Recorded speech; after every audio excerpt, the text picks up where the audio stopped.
Apparently I'm live. We'll see. Coffee first. Talk and breathing later. Oh my God. There's nothing better than a coffee that you feel you actually deserve. Very rare for me. All right. Let's see what's going on. Oh, where are my glasses? There we go. I am live. Sweaty, live. And 21 minutes done. Woohoo! I don't know what day that is. I don't even want to count at this point. Jane offered me to do yoga today. She said, do you want to do yoga? And I was like, I was going to do it. And then I was like, you know what? It feels like I'm cheating. I know yoga is probably harder than anything I do, but I thought if I could do like 2 weeks of this, they say it takes like 2 weeks to lock into a, hello, doggy. What you doing, doggy? What you doing? Yeah? It's huzzah. That's the Principessa Mutt right there. Where are you? Coming to say hi? What you doing? Coming to say hi? You come join me? All right, let me go. She won't come to me. She's shy. So I shall go to her. Oh, she's not shy. She thinks she's found food. That's what she thinks. What you doing, babe? What you up to? What you up to? Yep. This is the Principessa Mutt. Yeah. You like coffee? Yeah, I thought you might. So, what do we got? 21 minutes today. I feel like if I could do 2 weeks of this, I'd have like a habit formed, and that's the goal. Hey, Steve and son Mikey in the UK. Welcome, you two. I see son Mikey being dragged into Steve's Stargate obsession. Is that what's happened? Afternoon from the UK. Very good. 4B Lenny says hello, and I shall say hello back. Ryan Johnson says, I finally made it to a live show. Woohoo! Finally, Ryan is here. Yay! Now we can really start. It's not that exciting, really. It's just me, basically. It's wine time. I think my wife might have come up with that. Wine time, where I just complain about all the exercise I've just done, and it's like a shark fin, isn't it? The dog. This little dog. Where can you see? Where are you? Here you go. So this is the Principessa Mutt, the one who wakes me up at the crack of dawn. Not today. Today I completely ignored her, despite the fact that she was thumping on my chest with her giant paws. That is a well-deserved and delicious coffee, I'd have to say. Now I'm trying this microphone out, so hopefully it sounds a little better unless I start moving around too much. Okay, Johannes from Austria. Well, welcome, Johannes. And she is kind of cute, isn't she, Chelsea? That's how she gets you. That's how she worms her way. Worms, don't say worms around her. Worms her way into your heart. God, I'm sweating miserably now, aren't I? Sean's laughing at me already. Joshua from Brazil. Welcome, Joshua from Brazil. Hey, David, check out this Sojourn, a sci-fi audio drama from this YouTube channel, Space Dog. Okay, well, I will have a look. Thank you very much. Because you know what I need is like more freaking things to watch. Good morning from Indiana. NW, like Northwest Indiana? Is that the... Do you distinguish yourselves by the various different northwest, souths, and easts of Indiana, I guess? Or is Northwest, I don't know how that works down there. Well, I hope you're well. I hope you are safe, and I hope you are happy. Beautiful sunrise in Vancouver this morning. Thanks for rubbing it in, Jamie. We're in the middle of -8 with the wind chill here in Toronto. Chilly Toronto. I remember Vancouver was, it would snow like twice, and everything would shut down. It would look beautiful, and then that was winter, basically. Well, I mean, it rained a lot, to be fair. I mean, everyone gets always so touchy when you start talking about how much it rains in Vancouver, but because it rains a hell of a lot here, too, to be fair, which is why we all have basements that fill with water. Hi from Sweden. Sweden. I'm going to Sweden. Someday I'm going to Sweden. I really want to go to Sweden, if just for the chocolate. Okay, howdy from Florida. Hello, Daniel from Florida. God, it's people from all over the place. I've got to get that map sorted out. If anyone finds a link to... there's got to be some kind of a little thing I can put on my thetechbandits.com where we can have people drop a pin for wherever they are. And slightly damp northeast England. Yeah, England, here's the thing. I loved living in Santa Monica. I loved it, absolutely loved it. But it was California weather, and the thing you miss in California is the rain. To such an extent that I actually had to I ran like audio loops of rain and thunderstorms and stuff at night to get to sleep because I just couldn't. After a while, you really, really miss the rain. And I guess that's sort of as a Brit. I grew up in the Brit, and all of my favorite memories are basically summering in England, so that was just rain. Or summering in Wales, or Scotland, or Ireland, or whatever the hell it is, wherever else you go. But generally, most of my holidays involved a lot of rain, but I loved it because you're a kid. You don't care. What do you care about that rain? As my son says, why do grown-ups care about the weather? And I was like, because they have to do things. If I didn't have to do things, I could care less about the weather. I'm more than happy to go out and make snow angels if it's snowing outside and I don't have to do anything. But if I'm trying to get from one side of the city to the other during a snowstorm, that's a whole other thing, isn't it? Rainy Brisbane. Oh, God, Australia. Oh, man. We freaking love Australia. I think Jane and I would have moved to Australia. Jane, is that you? Yeah. We would have moved to Australia, wouldn't we? If we, like, in a heartbeat. Yeah. The problem was, what did we work out? Like $6,000 away from each person, from everyone we ever knew and loved. I'm sure we'd get new people to know and love, but still, it was it really is like being on another planet. It's just the time zone is so different, and I don't know how people do it, but I guess if you grow up with it, you're used to it. But for us, it just felt like we were just too. I am not particularly good at social anyways, so the idea of being on the other side of the planet, I would never talk to anyone ever again. There you go. I talk to you probably because you're online, because you're all digital. My little abs in waiting. Missouri, where misery is our name. Oh dear, I hope not, Missouri. Look after yourself out there, Fred. Was Rodney McKay originally from the UK, same as you, or simply from Canada? He was always from Canada, that I remember. All of the production took place in Canada, and I think they wanted, again, another reason why I think the character was so beautifully written was that, I was the homegrown hero, right? Hero, perhaps, anti-hero is perhaps a better way of putting it. In that they were allowed to sort of flex their Canadian pride a little bit on Atlantis in a way that they couldn't on SG-1. Like, I think SG-1, I'm sure they would have loved to have made Sam Carter Canadian, but it was an American show for American networks and stuff. And I think by the time they got to Atlantis, they had a little bit more flexibility in what they could do. And I think they liked the idea of getting, Canadian in there and then disproving the idea that Canadians are actually nice, because we're just not. So, we're not that nice, I'm telling you. And we don't say sorry all the time. But we do love our Timmy Hoes, our Timbits. Give me a double. Eggs on the side, sunny side, facing the sky. Bacon, parallel. Okay, how's the dog? Haven't spotted any huzzah pictures for a while. Sherry, you just missed her. There was a drive-by huzzahing. She came by, her tail came by like the fin of the great white, and then she licked me in the face a couple times and took off. She was, however, really enjoying the workout today, leaping at every limb that I flung into the air in some feeble attempt at exercise. Jane tried to talk, I told you this before, Jane tried to talk me to yoga today, and I really thought I should do it because it's nice to do, it's just nice to do stuff with your wife once in a while when, during a pandemic. Otherwise, we're just on different floors the whole time.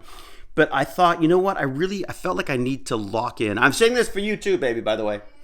I just felt like I had to lock in a 2-week habit. Once I've done this for 2 weeks, I feel then I can sort of start playing with some different stuff. But I feel like I need to really get to the point where I will miss this if I don't do it in the morning. Right now, I could just happily go back to bed and this would all be a horrible dream. So, there you have it. We did have to get the kid off to school today, which is all of getting him out of bed and to a desk, which even that seems insurmountable. I don't know what's going to happen when we go back to the real world, because we're just going to basically have to put wheels on we'll put casters on the bed and just wheel it to school, because it's the only way he's going to get there. Oh my God, you're up early enough to catch a stream. Well, or I'm late enough in starting that you're early enough to catch a stream, perhaps. New Stargate when? I think that's like the question that gets asked the most, and I don't know. Go make one. Everyone go out there and go make fan films and stuff. Go do that, because honestly, that's the best way to exercise those Stargate demons right now. We hear so much, so many of these stories coming up about, it could be starting up again, and everyone gets all excited, and then nothing happens. And I who knows? They're talking about selling MGM again, so who knows what's going on with all that stuff. I would love to think there was another one happening.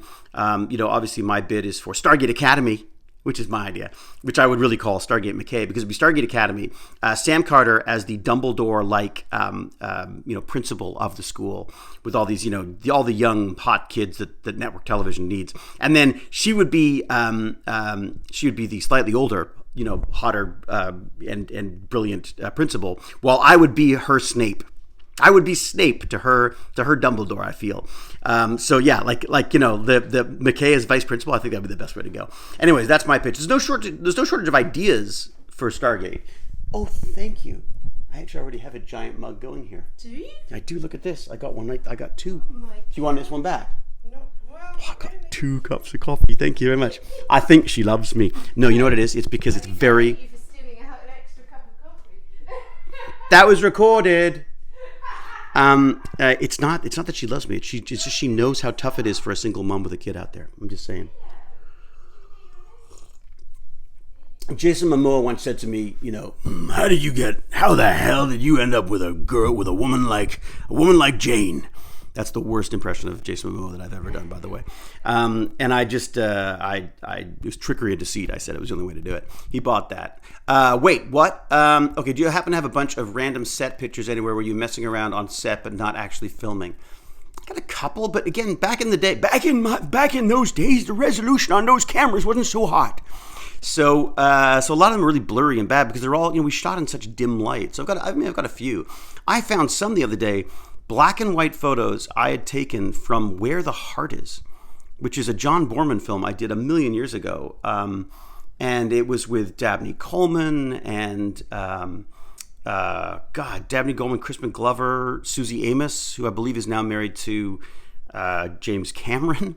There was, who else was in that film? Uma Thurman, right. It's hard to forget about Uma Thurman, isn't it? Oh, Dylan Walsh, who was actually Charlie Walsh back then, but then he became Dylan Walsh. And my fabulous mum. Fabulous mum from Blade Runner. She was in Blade Runner. Joanna Cassidy. Oh, what a wonderful woman. Anyways, and of course John Boorman, which of course I was too young to realize that I was like working with a freaking legend. But anyways, he told me a lot. He told me a lot about what a legend he was. Okay. How's Jason Momoa these days? No idea. Last time I saw him, he's pretty angry at me. I was basically being threatened with death by giant Momoa. Had a couple of drinks and was not happy about the way our movie had worked out together. So yeah, I haven't done a lot of talking to him recently, but still love him to bits because he's a giant. He's a great giant, Great Dane of a man. I have a very warm. I have a soft spot for young Jason, I must say, despite his mad, crazy, and completely like oil and water compared to me. We're like the absolute opposites. We're like yin and yang. We were like, I am Alex Keaton to his, I don't know, to his, hippie something or another. I don't know. Felix to his Oscar, but that doesn't that date you horribly? See, I'm not that old. Jane's got the old classics. I was going with something a little more young. A little more young, a little more my age. A little more young, a little more. Gorilla Danish likes cheese. Jane, Gorilla Danish likes cheese. What? Yeah. Apparently Gorilla Danish likes cheese, which is an amazing coincidence because I freaking love cheese. I love cheese so much that in Australia once, some kind soul who worked at a cheese store brought an entire cheese plate to the convention and gave it to me. And you know what? It lasted all of 2 days. Between myself, my wife, my son, and possibly some friends, we demolished that cheese. And I could eat cheese all the time, all day, all night. I'm like the Wallace and Gromit of cheese. It was King Island Dairy. King Island Dairy. So huge shout out to them. King Island Dairy. How do you know that? It's on the bag that we brought home from Australia. Oh, it's on the bag. There you go. We got a bag too, a cool bag. So yeah, so just delicious. I remember Joe Flanagan telling me once. He said, David, you got to stop this geeky stuff. Start telling people you like wine. They bring you wine and scotch and things. Except I don't really drink. So cheese, chocolate. I love that stuff. But don't bring it. For God's sake, don't bring it. Because look at me, I'm exercising. You don't want this. Believe me, you don't want me getting bigger while I do this. Even more horrible and sweaty than I am already. Sharp cheddar. I do like a sharp cheddar. It's true. I do like a a Leicester Red. Oh, a Leicester Red. Hey, from Surrey, England. Raj, that's where I was born. That's where I was born, Raj. Raj, I'm going to send you a blue plaque. I want you to put it up somewhere in Red Hill, Surrey, just to let them know that that's where I was born, because apparently they haven't got around to it yet. Well, you can bring a lemon. Yeah, you and 50,000 other people, freaking lemons. Cheese is so calorie dense, but too worth it. I know, this is the problem. I used to think cheese was good for you. It gives you, I find it gives me weird dreams, too. If you have a good blue cheese or a stinky Stilton before bed, crazy dreams. All right, I promised everyone that I wouldn't spend too long on this, so I'm gonna cut this off at around 15 minutes. Hello from Brick, New Jersey, where apparently smokers can get vaccinations. That's what I heard. Is that true? Lancashire. Oh, that's pretty good too. What is the one, Jane? What's that really gooey cheese we like? She's gone. She's left. She's bored already. Look at that. Thank God she's not on my Google Analytics because she would look terrible. Hello from Colombia. Say hi to the kids. Is that me? Like, say hi to me and Baz, basically, is what you mean. It's great to see you on Dial the Gate. It was really fun to do that. I got to do another one of those. Excuse me. 150 miles north of Red Hill. Well, Steve, get that blue plaque out there. Oh my God, I'm freaking out, says Megan. What are you freaking out about? Is it cheese? Is it cheese? You do a lot of cheese and you're freaking out? Is that what it is? South of France. Oh, bonjour, Matt. Je suis très jolie parce que je vu la vidéo avec moi. How's that? That's awful. I got to do that. Oxfordshire, very good. Romania. I've been to Romania. I shot a film called The Whistleblower out in Romania. Wow, what a crazy, crazy place. Amazing place. It's a big surprise I didn't leave with like 100 extra children and dogs. There were so many orphaned children out there and roaming dogs that I just wanted to rescue everybody. But amazing place to work. It's just that's one of the joys of acting. I've always said being an actor sucks, but acting is wonderful because when you actually have a job, there's just nothing better, and you get to sort of travel the world. And I ended up in Romania, ended up at the airport, and they somehow screwed up, and they didn't have a drive for me. So I arrive in Romania. I have no idea where I'm going. I have no Romanian money. I got nothing. I don't even have a cell phone. Did I have a cell phone? I must have had a cell phone. I just couldn't work out how to use it, probably. Anyways, I couldn't get in contact with anybody, so I ended up hopping in a cab, assuming I was going to be killed. In fact, I think I did have a cell phone, because I texted Jane and said, if you never hear from me again, this is the number of the cab. I had to arrive at the hotel, and he wouldn't let me out of the cab because I hadn't paid. So I had to stand by the cab with him right near me, and I had to shout out at people and say, "Can you find somebody from production?" Anyways, it was just they were horrified that it had happened, but they were absolutely lovely about it, and an amazing film to work on. The acting was extraordinary in that. Okay, what's your favorite Simpsons episode? Probably one of the Treehouse of Terrors, probably. Maybe the one that Guillermo did. It was kind of wonderful. What else we got? Hello from Southwestern Ontario. Woohoo! We're sort of southeast, though, aren't we? Where is Southwestern Ontario? Where are you hailing from there, Raging Rick? You were invited to my city of Bogota. Bogota? David, I could show you my city one day. That'd be amazing. That'd be amazing, Emperador. Emperador, you were asking about the Bitcoin stuff, weren't you? You got me all into that Bitcoin stuff, Emperador. I've been looking into it. I kind of like the idea of this whole sort of like currency without country. It sort of it buys into my whole, we are a planet, not a collection of countries approach to this planet. I am not really allergic to citrus. I am, however, allergic to some nuts, supposedly apples, though I eat them anyways. Peaches, pineapple, cats, dogs, all sorts of trees and vegetables. I'm an allergic mess, to be honest. But I just get uncomfortable, so I don't really bother with it. I do have an EpiPen. I have an EpiPen just in case I once, one of the first nights I was on my own, I'd been kicked out of the house, and I moved into my first apartment, and I was so proud of myself, and I'm all like, yeah, screw you, Dad, you kicked me out of the house, and now I got my own place, and I have a leather sofa, and a black leather sofa, so lame. And the first night I thought, I'm having a pineapple, because I would have pineapple, but you can't leave the house when I've had pineapple, because my lips get all big. I get these big sort of Mick Jagger lips from pineapple. And I think it's the acid or something, I don't know what it is, but it really bothers my lips. And I thought, I'm not going anywhere. I live by myself. I can do what I want. So I bought a fresh pineapple, and I chopped it all up, and I ate the fresh pineapple. And then my lips blew up, and I'm like, yeah, but big deal, because I live by myself, and it doesn't matter what I look like. And then it went down my throat. And my throat started closing up as well. And I started wheezing and stuff. First freaking night on my own. I had to call my dad, because he's a doctor, and I said, Daddy, I ate a pineapple, and my throat is all closing up.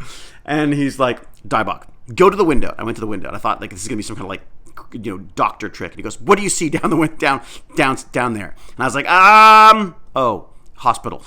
There was an emergency ward across the street from my building, and somehow my father, despite pretending not to care at all, had sussed it out and knew exactly where the nearest hospital was for his son on his first apartment. And I think that's just an absolutely lovely story, and I'm going to end on that because it's a freaking great story.